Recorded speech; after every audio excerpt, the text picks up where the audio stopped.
হরে কৃষ্ণ বন্ধুরা, আপনারা দেখছেন পূর্ণ ব্রহ্মজ্ঞান ইউটিউব চ্যানেল। আমি চন্দন মুখার্জি আপনাদের সঙ্গে। আজকে আমরা যে বিষয় নিয়ে আলোচনা করব, আশা করি সবাই থাম্বনেল আর টাইটেল দেখেই বুঝতে পেরে গেছেন আজকের আলোচনার বিষয়টা কি। হ্যাঁ বন্ধুরা, ঠিকই দেখেছেন আপনারা, আজকের আলোচনার বিষয়টা খুবই ইন্টারেস্টিং, যে বিবাহ কোন দিকে হবে এবং বিবাহ কাছে হবে না দূরে হবে। দুটো প্রশ্ন আছে, বিবাহ কোন দিকে হবে, বিবাহ কাছে হবে না দূরে হবে। ভিডিওটি একটি ডিটেলস ভিডিও হবে। এই ভিডিওর প্রথম দিকটা আমি বলবো যে বিবাহ কোন দিকে আপনার হবে, এবং দ্বিতীয় পার্টে আমি বলবো, মানে সেকেন্ড হাফে আমি বলবো যে বিবাহটা কাছে হবে না দূরে হবে। কিন্তু ভিডিওটা মনোসংযোগ সহকারে যারা শেষ পর্যন্ত সাথে রাখবেন তারাই কিন্তু ফুল ইনফরমেশন পাবেন, নচেত কিন্তু নয়। আচ্ছা, এই জিনিসটা জানার জন্য, এই দুটো জিনিস যে বিবাহ কোন দিকে হবে এবং কাছে হবে না দূরে হবে, আমাদের কিন্তু দিকটা অতি অবশ্যই জানতে হবে। ঠিক আছে, অগ্নি, পৃথিবী, বায়ু, জল, এই 4 প্রকারের রাশির ক্যারেক্টার আমরা দেখতে পাই, এবং চর, স্থির, দ্বৈত, এই 3 প্রকারেরও ক্যারেক্টার আমরা দেখতে পাই। এই প্রত্যেকটা মানে ক্যাটাগরির, যেমন অগ্নি রাশি, মেষ রাশি, সিংহ রাশি, ধনু রাশি, এদের দিক কি? ইস্ট দিক, পূর্ব দিক। তারপর আসছি পৃথ্বী রাশি। পৃথ্বী রাশির দিক কোনটা? পৃথ্বী রাশিগুলো কি কি আগে বলে দিই। একটা হচ্ছে তোমার বৃষ রাশি, একটা হচ্ছে তোমার কন্যা রাশি, আর একটা হচ্ছে তোমার মকর রাশি। এদের দিক কোথায়? সাউথ, অর্থাৎ দক্ষিণ দিক। এরপর আসছি বায়ু রাশি। বায়ু রাশিগুলি কোথায় কোথায়? একটা হচ্ছে আপনার মিথুন রাশি, একটা হচ্ছে আপনাদের তুলো রাশি, একটা হচ্ছে আপনাদের কুম্ভ রাশি। তাহলে মিথুন, তুলা, কুম্ভ, এদের দিকগুলি কোনগুলো? ওয়েস্ট দিশা, অর্থাৎ পশ্চিম দিশা। আর একটা হচ্ছে জল রাশি। জল রাশি মানে বুঝতেই পারছেন, কর্কট রাশি, বৃশ্চিক রাশি এবং মীন রাশি। এই কর্কট, বৃশ্চিক, মীন রাশির দিক হচ্ছে উত্তর দিক। তাহলে এই রাশি অনুযায়ী দিকগুলো আপনাদের মাথায় রাখতে হবে, ঠিক আছে। এবং আপনাদের প্রত্যেকটা গ্রহের দিকও জানতে হবে। যেমন সূর্য ইন্ডিকেশন দেয় পূর্ব দিকের, পূর্ব দিকের অধিকারী হচ্ছে সূর্য। ঠিক সেই রকম বৃহস্পতি হচ্ছে ঈশান কোণ, অর্থাৎ আপনি যেটাকে বলবেন নর্থ ইস্ট, ঠিক আছে। ঠিক এইরকম শনি, সে কিন্তু পশ্চিম দিকের মালিক। মঙ্গল, সে দক্ষিণ দিকের মালিক। বুধ এবং কেতু এই দুজনেই উত্তর দিক, নর্থটাকে ডিনোট করে। চন্দ্র নর্থ ওয়েস্ট, বায়ু কোণ দিকটাকে প্রমোট করে। রাহু সাউথ ওয়েস্ট, নৈঋত কোণ, এই দিকটাকে প্রমোট করে। শুক্র সাউথ ইস্ট, অর্থাৎ যেটাকে বলবো অগ্নিকোণ, এই দিকটাকে প্রমোট করে। তাহলে এই গ্রহের দিকগুলো আমরা জানলাম, কোন কোন রাশি, অগ্নি, পৃথিবী, বায়ু, জল, তাদের কোন কোন দিক হয় সেগুলো জানলাম। এবারে আমরা ইজিলি বুঝতে পারবো দুটো ফর্মুলার মাধ্যমে। ফলো করবেন দুটো ফর্মুলা। একটা হচ্ছে আপনি দেখবেন আপনার লগ্ন আর রাশির মধ্যে কে বেশি শক্তিশালী, প্রথমে দেখে নিলেন। প্রথমেই বিচার্য কীভাবে বিচার করবেন, যে আপনার লগ্ন, যে লগ্নটা আপনার পড়ছে সেই লগ্ন আর যে রাশিভাবটা পড়ছে, এই দুজনের বলবত্তা আপনাকে দেখতে হবে, এগুলো দেখতে জানতে হবে। অ্যাকচুয়ালি আপনার লগ্ন এবং রাশির মধ্যে কে শক্তিশালী, যেটা যদি নিরূপণ না হয় তাহলে কি হয়, আমরা অনেক সময় দেখি যে লগ্ন সাপেক্ষে কিন্তু বিয়ে হচ্ছে না, রাশি সাপেক্ষে হয়ে যাচ্ছে।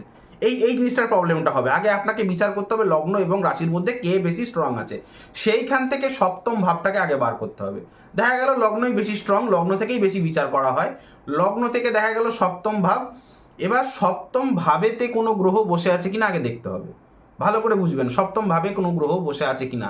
যখন দেখবেন সপ্তমে কোনো গ্রহ নেই, তাহলে দেখবেন সপ্তমপতি কোথায় বসে রয়েছে। সপ্তমপতি যেই রাশিতে বসলো সেই রাশির একটা দিক আছে। ফর এক্সাম্পল, আপনার লগ্ন সাপেক্ষে ধরে নিন সপ্তমপতি বসলো হচ্ছে মেষ রাশির ঘরে, সপ্তমপতি মেষ রাশির ঘরে বসলো।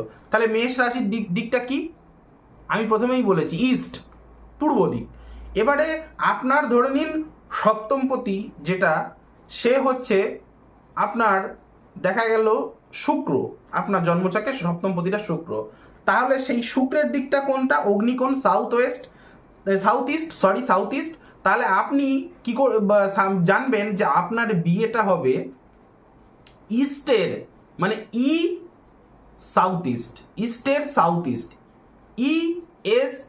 এই কর্নারটায় আপনার বিবাহ হবে, ঠিক আছে। ঠিক একইভাবে এটা ফর্মুলা 1, ফর্মুলা 2টা জানুন, এটা আরও পিওরিটি, এটা একদম আরও পিওরিটি, বাছাই করা উত্তর যাকে বলা হবে। এবার ধরে নিন সপ্তম ভাবে আপনার কোনো গ্রহ বসে রয়েছে, বুঝবেন, সপ্তম ভাবে আপনার কোনো গ্রহ বসে রয়েছে এবং সপ্তম ভাবপতি কোথাও না কোথাও রাশিচক্রে বসে থাকবে। এই দুটো গ্রহ, সপ্তম ভাবে বসা গ্রহ, সপ্তম ভাবপতি গ্রহ, এই দুটোর বলবত্তা দেখে নেবেন। কিভাবে দেখতে হয় বলবত্তাগুলো আজকে বলছি। প্রথমে দেখবেন আপনার সপ্তমে ভাবে বসা গ্রহটি সে যেই দিকে বলীয়বান হয়, বলি হয়, সেই দিকেই বসে রয়েছে। আপনার সপ্তমভাবে বসা গ্রহটি ডিগ্রি কত, সে প্রথম 10 ডিগ্রির মধ্যে রয়েছে, না মাঝের 10 ডিগ্রির মধ্যে রয়েছে, না শেষের 10 ডিগ্রির মধ্যে রয়েছে। এবার বিচার্য আপনার ওই যে সপ্তম ভাবে বসা গ্রহটি তার কোন ডিগ্রিতে কমফোর্ট জোন, সেই ডিগ্রিতে থাকলে সে বলবান হবে, না থাকলে সে উইক হয়ে গেল।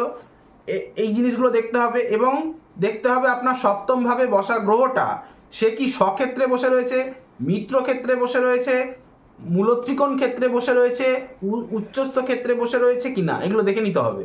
যদি থাকে তাহলে সে আপনার বেশি স্ট্রং হয়ে গেল। সপ্তম ভাবে বসা গ্রহটা যদি স্বক্ষেত্র, মিত্রস্থ বা স্বনবাংশগত, এটাও দেখতে হবে, এতটা ভিতরে গিয়ে দেখতে হবে, স্বনবাংশগত বা উচ্চ ক্ষেত্রে বসে, তাহলে ভালোই স্ট্রং।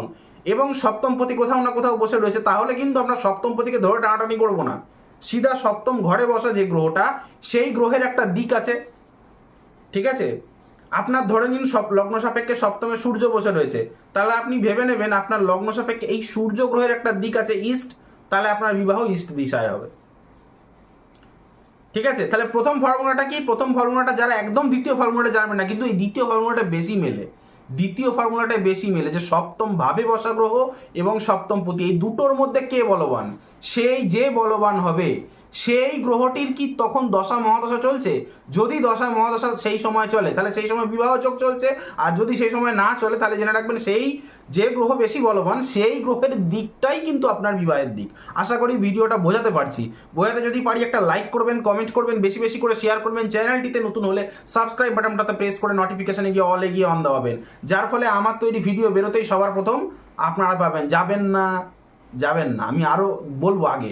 এবারে বলবো আপনার বিবাহ কাছে হবে না দূরে হবে, কিন্তু তার আগে কিছু কথা বলে রাখা ভালো। আমাকে দিয়ে যদি কোনো রকম কোনো কনসালটেশন করাতে হয়, সে যে কোনো ব্যাপারে, কুষ্টি বিচার হোক, হস্তরেখা বিচার বিশ্লেষণ হোক, কিংবা তান্ত্রিক কোনো রকম নৈতিক ক্রিয়াকর্ম যদি আমার কাছে করাতে হয়, স্ক্রিনে দেওয়া নাম্বারে কল বা হোয়াটসঅ্যাপ করে যোগাযোগ করতে পারেন। আমার নাম্বারটা হলো 8697429744। আরেকবার বলছি 8697429744। এটা হচ্ছে কলিং নাম্বার। আর হোয়াটসঅ্যাপ নাম্বারটা হচ্ছে 9619396811। আবার বলছি হোয়াটসঅ্যাপ নাম্বারটা হচ্ছে 9619396811। এবার আসছি আমার দ্বিতীয় অংশ, যেটা বলেছিলাম বিবাহ কাছে হবে না দূরে হবে। এইটা জানতে গেলে আপনাকে চরস্থির দ্ব্যর্থকটা জানতে হবে। তাহলে চর রাশির ক্যাটাগরি কি কি আসছে আমাদের? মেষ রাশি, কর্কট রাশি, তুলা এবং মকর। মেষ, কর্কট, তুলা এবং মকর, এই চর রাশিতে যাদের জন্মানো ব্যক্তি তাদের সপ্তম ভাবটাও কিন্তু চর রাশির। ভালো করে বুঝবেন, যারা এই চর রাশির ক্যাটাগরির মধ্যে মেষ রাশিতে জন্মেছে তাদের দেখবেন সপ্তম ভাবটাও কিন্তু চর রাশিই হবে। যাদের কর্কট রাশিতে জন্মেছেন তাদের ঠিক সপ্তম ভাবটা কিন্তু চর রাশিই হবে, এটা নর্মাল জিনিস। তাহলে চর রাশিতে জন্মানো ব্যক্তির বিবাহটা হবে চর রাশির যে দিকটা সেই দিক অনুযায়ী, ঠিক আছে। মানে আপনাকে বোঝাতে, আমি পরিষ্কার কথা বলছি, চর রাশিতে যাদের জন্ম তাদের সপ্তম ভাবটাও চর রাশি হবে। এবং চর রাশির জাতক জাতিকারা জেনে থাকবেন আপনাদের বিবাহ ঘর থেকে অনেকটাই দূরে হবে, দূরে বিবাহর যোগ, ঠিক আছে। বা বলতে পারেন দূর দেশের বিবাহের যোগ। এবার বিবাহের বাইরে হবে কি না হবে সেটা বিচার হবে আপনার জন্মছকের নিখুঁত প্রেডিকশন করতে হবে জন্মছকের, ঠিক আছে। সেখানে রাহুর কানেকশন দেখতে হবে, সপ্তম 12th হাউসের কোনো সংযোগ আছে নাকি সেটা দেখতে হবে আপনার নিখুঁত প্রেডিকশন করে। এবার যদি আপনি স্থির রাশির ব্যক্তি হন, ধরে নিন আপনার বৃষ, সিংহ, বৃশ্চিক, কুম্ভ এই রাশিগুলোতে জন্ম, তাহলে আপনার সপ্তম ভাবটাও স্থির রাশিতে। এই স্থির রাশির ব্যক্তিদের বিবাহ আন্ডার ধরে নিন 23 কিলোমিটার, কারো 25 কিলোমিটার কাছাকাছির মধ্যে বিবাহ হয়, খুব কাছাকাছি নয়, খুব দূরেও নয়। 23 কিলোমিটার 25 কিলোমিটার মানে আপনার বাড়ির পাশে না, খানিকটা অনেকটা যেতেই হয়, মানে খুব বেশি দূরও নয়, গিয়ে আসা যায়, রোজ ডেলি আসা যাওয়া করা যায়, এরকম ডিস্টেন্সে কিন্তু বিয়ে হয় যারা কিন্তু স্থির রাশির ব্যক্তি। এবং দ্ব্যর্থক রাশির ব্যক্তি সম্বন্ধে আলোচনা করছি। দ্ব্যর্থক রাশি হচ্ছে আপনার মিথুন, কন্যা, ধনু, মীন। এই যে মিথুন, কন্যা, ধনু, মীন, এদের বিবাহটা কিরকম হয়? কাছাকাছির মধ্যে, এই পাড়ায় বিয়ে, ওই পাড়ায় বিয়ে, পাশের বিল্ডিংয়ে বিয়ে, নিজের এলাকা 3-4 কিলোমিটারের মধ্যে বিয়ে, এই ধরনের বিয়ে হয়, এদের কাছাকাছি বিবাহ হয়। ভিডিওটা আশা করি ক্লিয়ারলি বোঝা গেছে। বুঝতে পারলে লাইক করবেন, কমেন্ট করবেন, বেশি বেশি করে শেয়ার করবেন। চ্যানেলটিতে নতুন হলে সাবস্ক্রাইব বাটনটাতে প্রেস করে নোটিফিকেশনে গিয়ে অলে গিয়ে অন দাবাবেন, যার ফলে আমার তৈরি ভিডিও বেরোতেই সবার প্রথম নোটিফিকেশন আপনারা পাবেন। আজ এখানেই রাখলাম, দেখা হচ্ছে নেক্সট কোনো ভিডিওতে, নেক্সট কোনো টপিকে। ততক্ষণ পর্যন্ত ভালো থাকুন, সুস্থ থাকুন, আর সুস্থ আপনাদের থাকতেই হবে। হরে কৃষ্ণ।